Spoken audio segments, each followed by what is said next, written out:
back. Week 4, Chapter 3, Professional Sales at Spartanburg Methodist College. Perhaps the most important thing in this chapter, obviously you need to read the whole thing. You get a quiz on it. This week you actually have your first reflection paper on Dale Carnegie's book. But to me, the most important thing, having been in sales for over a decade and then also now being in academia and getting to teach it, this is something that is highly useful when you are in the field as a salesperson. One thing that I would encourage you to do is to take notes after visits with customers. Effective salespeople see a lot of people every week, and it may be a week or two or even a month before you get back and see that customer again. Hopefully you're a little more high touch than that, but you have to start building these relationships and this trust and acting in an ethical manner. We've talked about that in previous chapters over time. But one way to make that easier on yourself is to start to kind of pick apart who your customer is. And if you work for some organizations, and I work for some of the biggest really in the world, and their sales programs were pretty vanilla. They were pretty general. And they didn't teach me a whole lot about psychology or personality types or anything. But figure 3.7 in your book talks about communication style as a matrix. And that's what I have over my shoulder here. But really it's personality style. I feel like people fall into these categories. So there's really 4 quadrants. And before we get into what everybody is, let's talk about what we're talking about. So this end up here is high responsiveness. This means somebody responds to you in a relational sense. Down here is kind of low responsiveness, meaning people are more task oriented. I have X, Y, and Z to do today. I'm not interested in you chatting me up. I'm interested in getting results. Versus this person here is, hey, I really want a sales rep that I can trust, that we can work together on something. So when you're on the high responsiveness end, you're looking at relationships. When you're on the low responsiveness end, you're looking at being task-oriented. I need to get X, Y, and Z done today. Your customers are either going to be tending towards high responsiveness or low responsiveness. Now, very rarely they could be right in the middle of these quadrants and have a little bit of everything, but generally speaking, people are going to be in a different box, and we can talk about that here in a second. Conversely, if you look to the left or the right, you have low assertiveness. That means they just don't move very fast. They're analytical. They take their time on decisions. They're not going to be a quick sale. Then you have some people who are just looking to get stuff done, and they're high assertiveness. And if you can show them that what you've got going, either through relationships or tasks, can help you get things done fast, they'll do that. So high assertiveness, this side of this quadrant, they're fast-paced. Okay, low assertiveness, meaning they want to take their time, be very deliberate. They're very slow-paced. Now, that means you can either be in the top half or the bottom half of this quadrant, and you can either be on the left or the right. Well, if you combine things, it makes you different types of people. A person who is all about relationships and moves fast-paced is an expressive.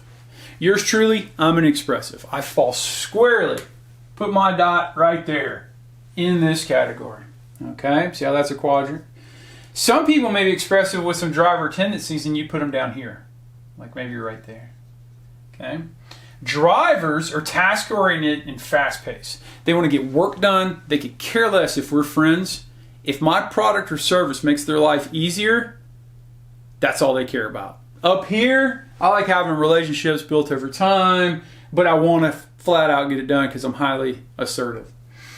When I was a pharmaceutical rep, I called on these 2 types. I got along with people really well here because they were a lot like me. I couldn't walk into this guy or gal's office and say, hey, what about the ball game last night? They could care less. They're just trying to see their patients. Okay? They're very task-oriented. I need to see 40 patients today. Get out of the way. What does your drug do for me? Move. Let me sign. These people, hi. How was the ball game? Oh, did you see that other thing that happened? Oh, how are the kids? That type of thing. This cell is very different than this cell. You may go in generically, but you need to gather as much intelligence and take notes, ask people who are already calling on them, and say, what is this person like? This is what makes a cold call so difficult, is you don't know where they fall on this quadrant. Let's go to the left-hand side. So let's go to more low assertiveness, slow-paced.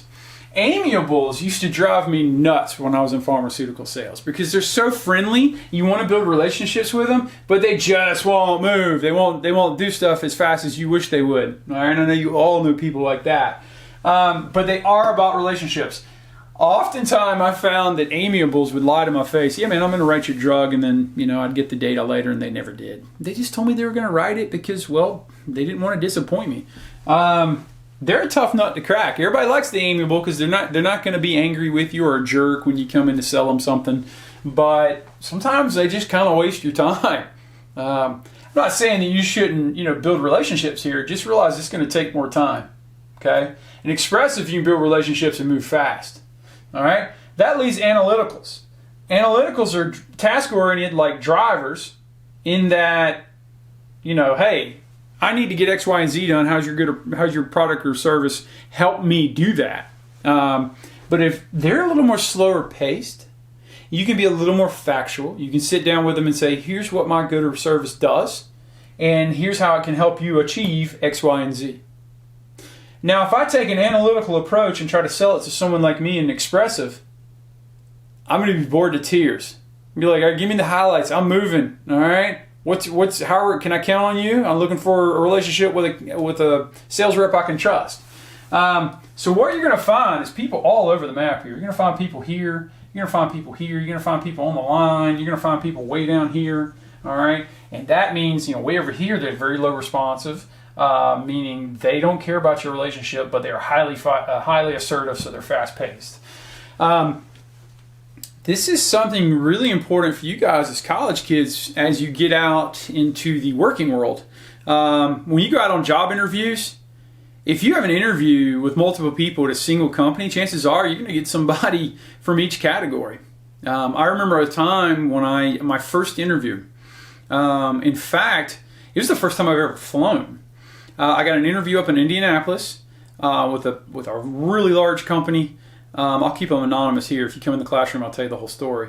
But we just kind of drew straws, and I interviewed 4 different people, and I promise you, it might have been 5. I'm not sure. But I can tell you what, I got someone from each category, and right out of the gate, oh, I'm so embarrassed, I got the driver. I mean, this dude was not friendly, okay? He was task-oriented. I need to interview this kid. I need to eat him up, and we're gonna go through fast.